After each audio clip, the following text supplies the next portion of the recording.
Hi everyone, me, Tano here, the internet's busiest music nerd, and it is time for a review of the new Gunna project, Drip or Drown 2. This is the latest full-length album from Georgia rapper and singer Gunna, who of course is featured on Young Thug's Young Stoner Life Records. And Gunna, if you have not been paying attention, has been having a pretty big past couple of years, with the Thugger cosign, his breakout Drip Season 3 tape, and the very viral Drip Harder project he put out with Lil Baby last year. However, with tuning into nearly every major Gunna feature and single and project that has dropped over the last year or so, I'm really just kind of confused as to what his appeal is. In fact, I would say I struggle with seeing that appeal. And I like and listen to and review a lot of trap rap. And even when I'm not crazy about a particular artist, like a Kodak Black, for example, I can at least see what he brings to the table, or what he does that might appeal to other people. But with Gunna consistently, I just see his tunes as forgettable. The beats he picks are super average. Easily, he has one of the least distinct voices in rap music right now. If you had a gun to my head and forced me to pick him out of a lineup,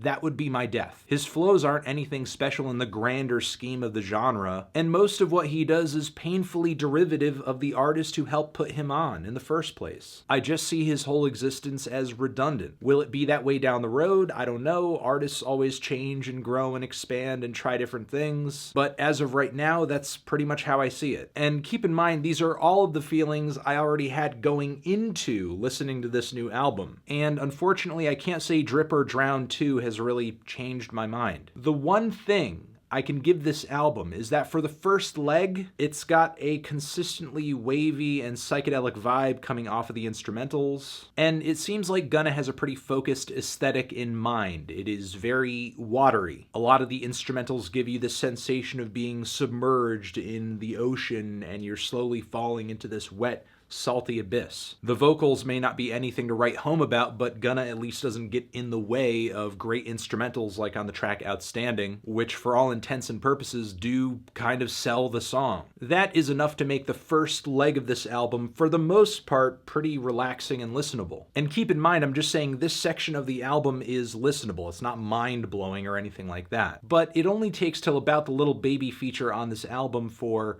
not only this record to take a nosedive, but for Gunna to completely lose sight of this aquatic vibe he's drummed up. And then he just essentially transitions into mega-formulaic auto-tune trap rap with no charisma, no passion, no soul, no nothing. It's so lifeless, it's so mind-numbing, it's so devoid of anything interesting or memorable. Pretty much just like the Drip Harder project, but just with one of the two voices that album contained. Lyrically, I didn't go into this album expecting that much, but a lot of the time it seems like Gunna is trying as hard as he can to do as little as possible without seeming like he's doing nothing. I don't mind minimal trap tracks with maybe a funny or an odd or an outlandish delivery. That's exactly why I enjoy Playboi Carti's Die Lit. Drip or Drown in a lot of ways is essentially that, but you have to subtract the creative and alternative production, the character, the flavor, and also the memorability. But unfortunately, Carti can't even save the track that he appears on this thing. So yeah, eventually on this album, the lyrics devolve into total drivel. Look at the song Speed It Up. Eventually, the beats fall off as well, like the nasty, delayed, cyclical, lo-fi guitars on the track Big Shot, which are not very listenable at all, or the bland country trap fusion on the track On a Mountain, which sounds pretty much like a ripoff of exactly what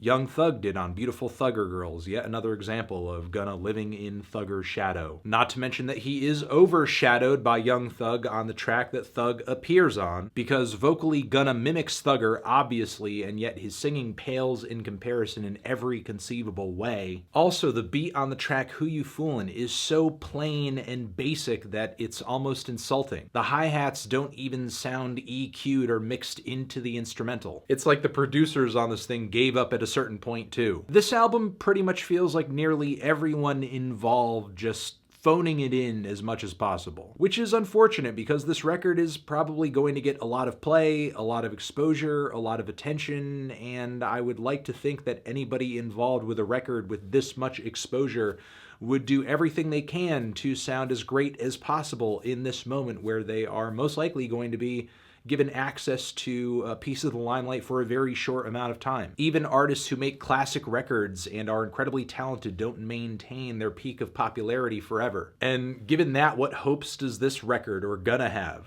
Because it sounds like he's really not trying at all and just doing the barest of minimums to fit snugly into a very trendy sound at this moment. I'm feeling a light 2 on this thing. Transition.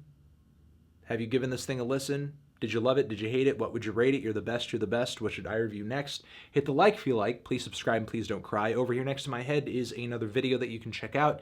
Hit that up or the link to subscribe to the channel. Anthony Fantano, Gunna, Drip or Drown 2, forever.